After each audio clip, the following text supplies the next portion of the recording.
দুটি সংখ্যার অনুপাত 5:8, ছোট সংখ্যাটি 65 হলে বড় সংখ্যাটি কত? দুটি সংখ্যার অনুপাত দেওয়া থাকে, অনুপাত সম্পর্কিত, এবং এক দুটি সংখ্যার কথা বলা হয় যে ছোট সংখ্যাটি দেওয়া আছে বড় সংখ্যাটি নির্ণয় করতে বলে, অথবা বড় সংখ্যাটি দেওয়া আছে ছোট সংখ্যাটি নির্ণয় করতে বলে। সেই ক্ষেত্রে আমরা এই পদ্ধতিটা অ্যাপ্লাই করতে পারি। তো এইখানে দেখেন দুটি সংখ্যার অনুপাত বলা হয়েছে কত? 5:8। তার মানে দেখুন এখানে বলা হয়েছে ছোট সংখ্যাটি, কোন সংখ্যাটি ছোট? অনুপাত দ্বয়ের মধ্যে ছোট কোনটা? 5। তাহলে এই ছোট সংখ্যাটা হচ্ছে 65। তাহলে আমরা কি করব?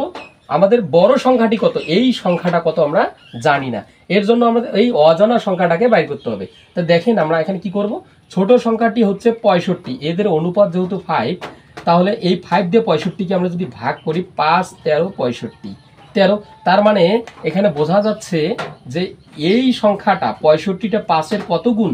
5-এর হচ্ছে 13 গুণ। 13 গুণ হচ্ছে 65। অনুরূপভাবে 8-এর কত গুণ? 8-এর 13 গুণ। 8-এর 13 গুণ যদি আমরা করি তাহলেই আমরা এই সংখ্যাটা পাবো।